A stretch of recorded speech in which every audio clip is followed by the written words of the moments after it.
Hari ini kita belajar mengenai rangkaian pemancar AM. Dalam rangkaian pemancar AM itu terdiri dari beberapa blok diagram. Ada mengenai modulation power amplifier, carrier oscillator, double and buffer amplifier, power amplifier of transmitter, dan network of transmitter, P-network of transmitter. Yang pertama saya akan bahas adalah bagian rangkaian pemancar AM. Rangkaian pemancar AM untuk selanjutnya kita sebut dengan untuk selanjutnya kita akan mulai dengan modulation power amplifier. Saya akan perbesar layarnya ya. Nah, dalam modulation power amplifier ini terdiri dari sinyal informasi dan modulator. Sinyal informasi di sini berupa suara. Suara manusia itu memiliki frekuensi suara 300 Hz sampai dengan 3400 Hz. Sedangkan rentang frekuensi pendengaran manusia adalah 20 Hz sampai 20 kHz. Kepekaan dari frekuensi suara manusia itu berbeda-beda. Tapi umumnya kalau kita berbicara itu, kalau Anda melihat nanti di oscilloscope, akan boleh kita praktikkan nanti di lab. Suara manusia itu kalau dia amplitudenya rapat renggang, frekuensinya rapat renggang, amplitudenya naik turun. Nah, biasanya kalau untuk menggunakan suara manusia sebagai dalam eksperimen, maka untuk mendapatkan sinyal AM yang stabil itu tidak bisa, hanya tidak kontan. Jadi biasanya kita menggunakan sinyal simulasi, sinyal yang berasal dari function generator. Tentu saja sinyal dari function generator ini kita atur dari frekuensi dari 1 kHz sampai dengan 300 Hz sampai dengan 3 kHz. Jadi Anda bisa lihat bahwa sinyal informasi atau sinyal audio di sini berbentuk sinusoidal. Jadi memang suara dari Tuhan adalah suara dari sinyal sinusoidal. Jadi suara burung, suara gesekan, suara daun itu adalah sinyal sinusoidal. Jadi Anda perhatikan ada sinusoidal yang ada di sini ya. Jadi pada audio preamplifier ada mic. Nah ini push to talk. Jadi kalau kan AM itu umumnya diaplikasikan pada handy talkie. Jadi kalau mau berbicara tekan, kalau mau mendengar lepas. Karena menggunakan sistem komunikasi half duplex. Jadi ini pakai push to talk. Nah ini saya boleh menggunakan function generator, bisa. Maka saya bisa membuat setelah mic itu ada input TP1. Itu bisa memasukkan input dari function generator dengan frekuensi 300. Boleh pilih 300 sampai 3 kHz. Umumnya saya biasa memberikan mahasiswa adalah 1 kHz. Tapi selama dalam range 300 Hz sampai dengan 3,4 kHz. Nah, jadi ada audio preamplifier. Audio preamplifier sini menggunakan penguat kelas A. Jadi ke penguat kelas A itu memang aplikasinya hanya untuk penguatan frekuensi rendah. Nah, jadi frekuensi suara dikatakan frekuensi rendah, maka kita bisa menggunakan penguat kelas A. Anda lihat 1000 Hz itu tone. Tone itu bisa. Boleh function generator, boleh dari sinyal lain. Tapi kalau untuk memasukkan sinyal dari function generator, maka itu pada input TP1. Saya perkecil layarnya dan kita melihat carrier oscillator. Di carrier oscillator ini adalah frekuensi carrier. Pada modulasi AM itu memiliki sinyal informasi berupa sinusoidal, analog, dan frekuensi carriernya adalah carrier berupa sinusoidal juga. Jadi karena informasi dan carrier sama-sama adalah sinyal sinusoidal, maka disebut sinyal modulasi analog. Nah, jadi AM adalah penumpangan sinyal informasi. Jadi sinyal informasi menumpang ke sinyal carrier dengan mengubah-ubah amplitudo sinyal carrier mengikuti amplitudo sinyal informasi. Nah, kita lihat sinyal carriernya di sini adalah berbentuk sinusoidal. Ada dua jenis carrier yang digunakan di sini. Boleh kita menggunakan variabel oscillator, boleh kita menggunakan pital oscillator. Jadi salah satunya Jadi kalau Anda lihat ada panah yang biru tipis dengan biru tebal. Kalau ini tidak boleh menggunakan dua-dua ya, harus salah satunya. Tentu ada keuntungan dan kelemahan dari pengguna kita menggunakan salah satu dari jenis karir osilator ini. Nah, untuk variabel osilator ini kita bisa mentuning. Jadi frekuensinya ditawa atau diputar mendekati frekuensi diinginkan. Tentu yang kalau kita mau tuning frekuensi, kita menggunakan kapasitor variabel. Kapasitor variabel boleh ada penampakannya ada trim pot, ada juga kapasitor variabel seperti potensial ya. Bedanya kalau trim pot Anda tidak bisa pegang.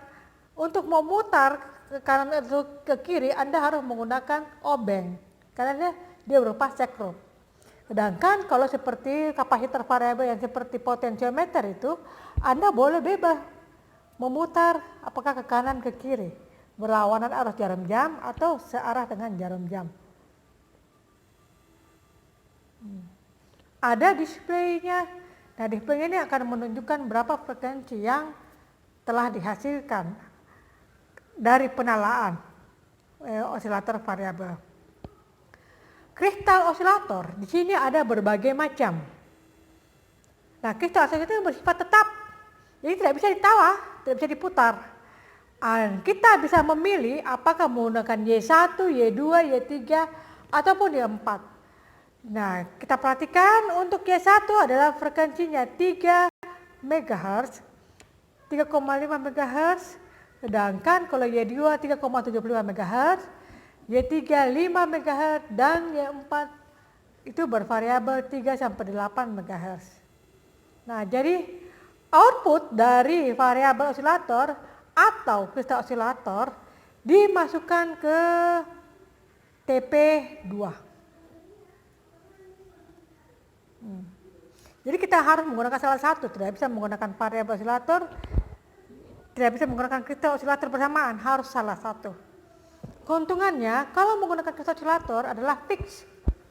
Artinya kalau kita mau menggunakan 5 MHz, ya 5 MHz saja yang terkeluarkan. Jadi frekuensi cenderung stabil dan konstan. Nah, tapi tidak bisa berubah-berubah. Sedangkan kalau variabel osilator kita bisa menala di frekuensi yang kita inginkan. Tapi kemungkinan dalam hal stabilitas frekuensi itu lebih baik pada kristal osilator dibandingkan variabel osilator. Karena pengaruh konduktivitas dari kapasitor. Nah, modulation power amplifier. Ini adalah modulator atau mencampur frekuensi informasi dan frekuensi carrier sehingga menghasilkan sinyal AM atau amplitude modulation. Anda perhatikan bagian atas adalah carrier, di bagian bawah itu adalah informasi karena frekuensi lebih rendah adalah frekuensi informasi. Sedangkan informasi menumpang ke frekuensi lebih tinggi menghasilkan sinyal AM. Anda perhatikan ada envelope di sini ada Emax, ada Emin. Nah, Anda perhatikan bahwa sinyal carrier mengikuti amplitudo dari sinyal informasi.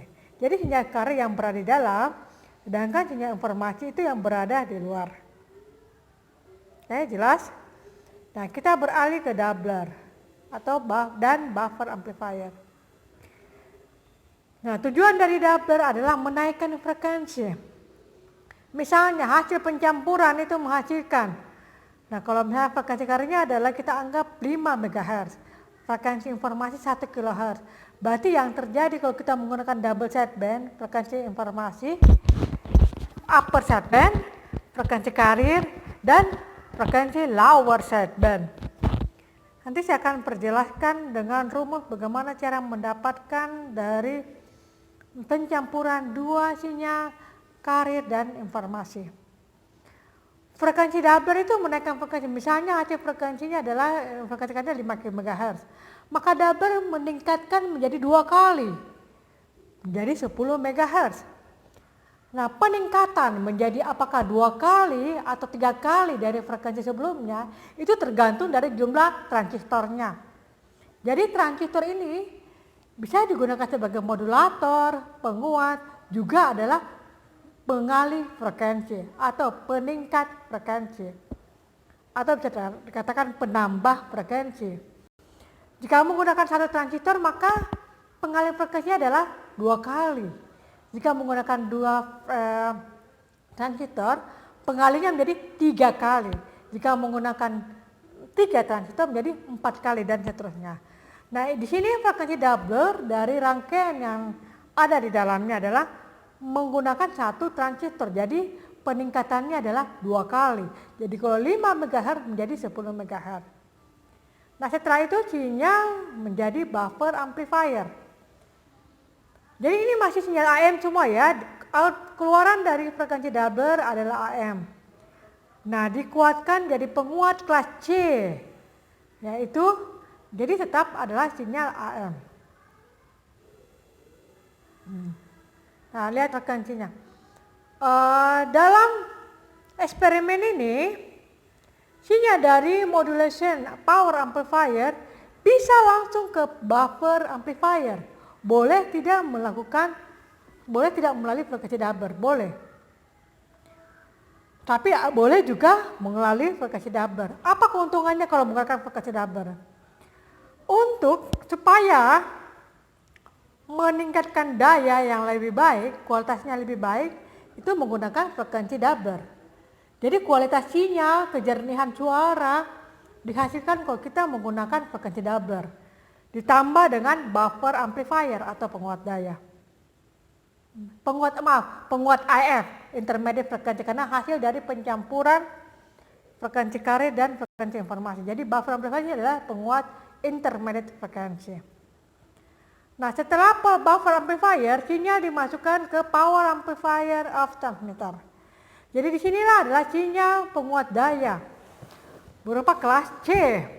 Jadi penguat dayanya di sini, ini kopling, masuk penguat daya ada kelas C.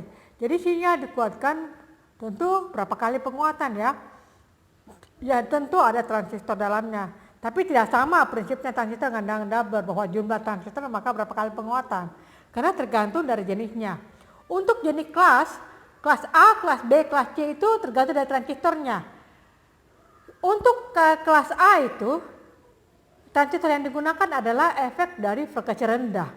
Sedangkan untuk kelas C, transistor digunakan untuk frekuensi yang lebih tinggi. Jadi daya yang dihasilkan tentu lebih besar. Nah, setelah penguat daya, sinyal dikuatkan. Jadi masih AM ya, sinyal di sini Anda perhatikan bahwa pada arah panah hijau menunjukkan bahwa blok diagram itu masih mengandung sinyal AM. Jadi keluaran dari penguat daya atau power amplifier of transmitter adalah penguat sinyal adalah sinyal AM. Nah, ini masuk ke P-network transmitter. P-network transmitter di sini adalah penyambungan dari perangkat pemancar AM ke antena. Nah, pada lab ini kita menggunakan antena berupa kabel yang panjangnya disesuaikan. Anda perhatikan bahwa P-network di sini adalah matching impedansi. Jadi dia menguatkan antena, dia ada memperbaiki kualitas sinyal sehingga pembebanan sinyal dari pemancar ke antena tertransfer maksimum. Misal, hasil penguatan daya itu adalah 50 watt. Maka yang tiba pada antena itu adalah 50 watt tanpa kebocoran.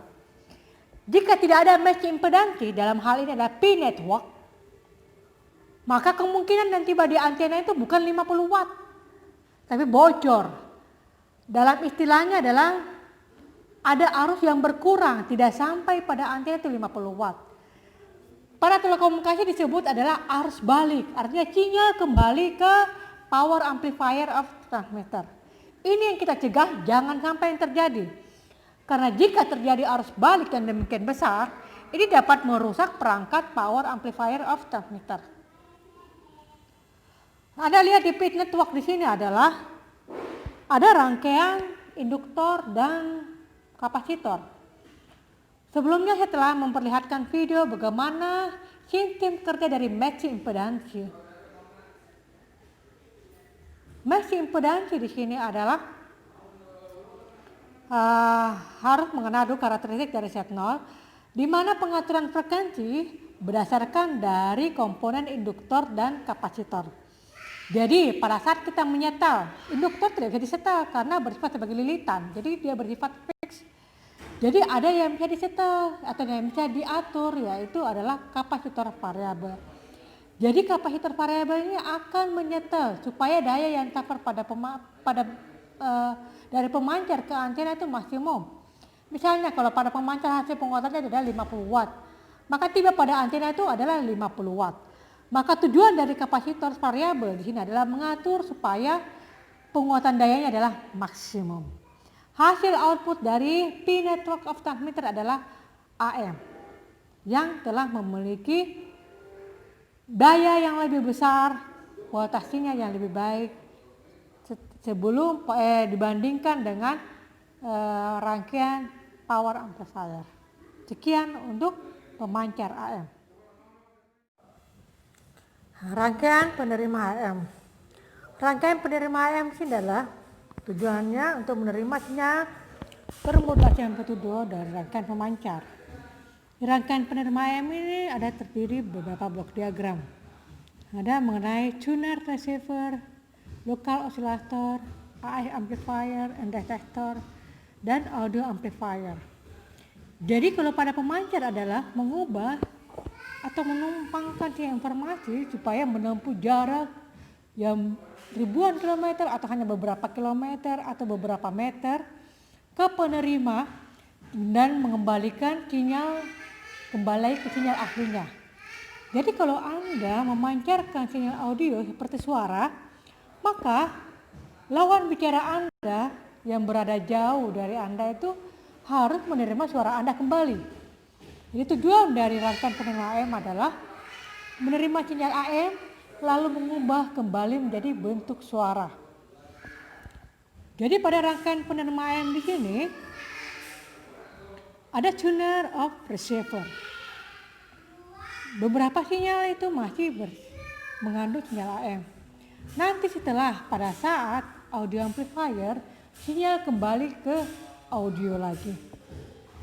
Ada beberapa proses dari pengubahan bentuk dari sinyal termodulasi AM menjadi sinyal audio. Yang pertama saya jelaskan adalah tuner of receiver.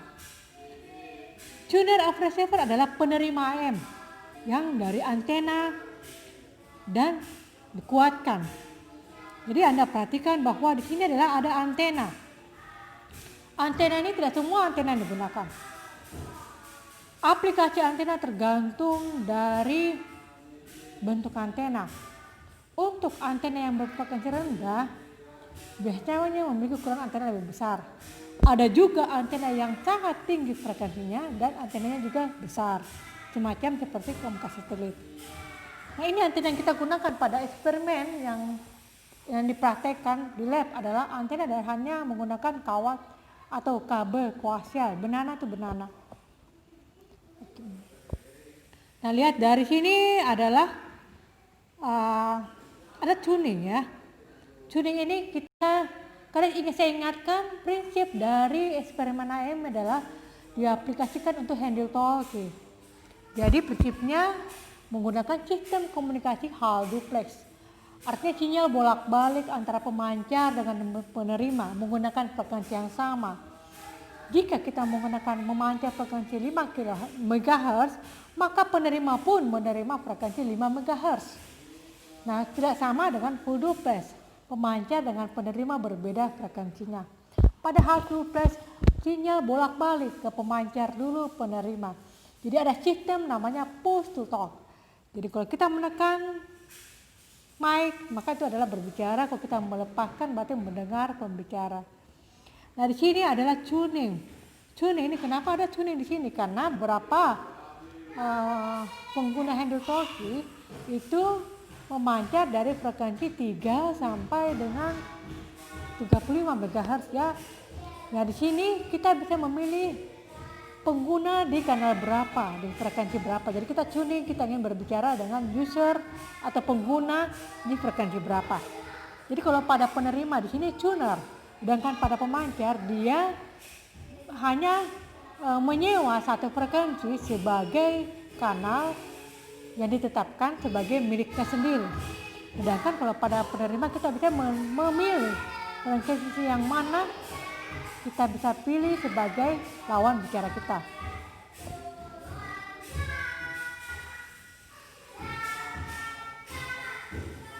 Nah, di sini adalah RF amplifier.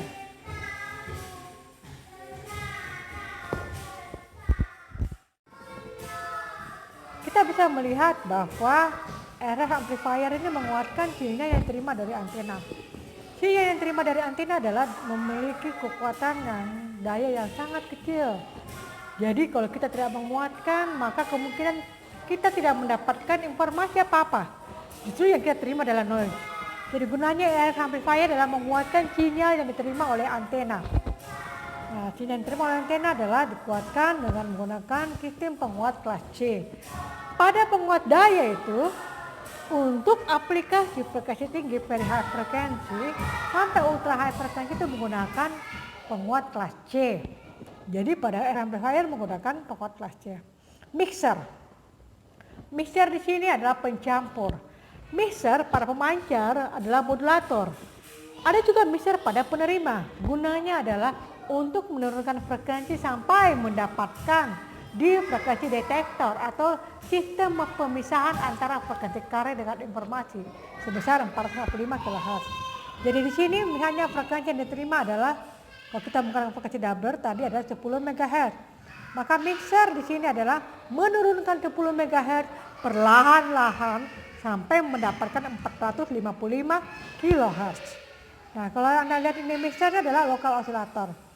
Lokal osilatornya di sini prinsipnya sama dengan bagian pemancar. Ada variabel, ada kristal osilator dan sinyalnya adalah sinusoidal. Ingat, kita dalam sistem AM itu adalah modulasi analog, di mana informasi dengan carrier itu sama-sama sinusoidal, sinyal sinusoidal. Nah, ini frekuensinya 7,455, ada berapa lagi? 7,955 dan sampai dengan 12,455. Jadi ini kristal osilator disambungkan ke mixer. Jadi RF sinyal yang keluar ini masih bersifat AM ya. Nah, hasil pencampurannya menurunkan frekuensi di band pass filter. Jadi hasil pencampurannya menghasilkan sinyal 455 kHz. Kalau pada modulator, mixer sebagai modulator adalah untuk menaikkan frekuensi suara menjadi frekuensi pancar. Sedangkan pada penerima mixer, pada penerima adalah untuk menurunkan frekuensi misalnya dari 10 MHz menjadi 455 kHz. Kenapa 455 kHz? Karena proses pemisahan sinyal informasi atau audio dan sinyal carrier itu harus memiliki berada di dalam rentang frekuensi 455 kHz. Ini sudah ketetapan internasional. Jadi pada AF amplifier dihasilkanlah sinyal berupa 455 kHz. Sinyal keluaran dari band pass ini masih berupa sinyal AM. Hingga amplifiernya di TP2 itu masih berupa sinyal AM. Ya. Jadi yang masuk pada band pass ada sinyal AM, yang keluar dari band pass adalah AM. Yang keluar dari AF amplifier juga adalah masih berupa sinyal AM. Nah, tibalah pada pemisahan antara sinyal audio dan sinyal carrier. Karena AM itu mengandung sinyal audio, informasi, dan sinyal carrier. Jadi proses pemisahannya adalah sebagai berikut. Nah, Anda perhatikan bahwa di detektor dan second mixer ya. Nah, proses pemisahannya adalah A. Di mana amplitude carrier double sideband. Nah, ada dalam rangkaian detektor itu ada rangkaian dioda. Lebih lengkapnya kita melihat rangkaian diodanya. Nah, inputnya ini adalah AM.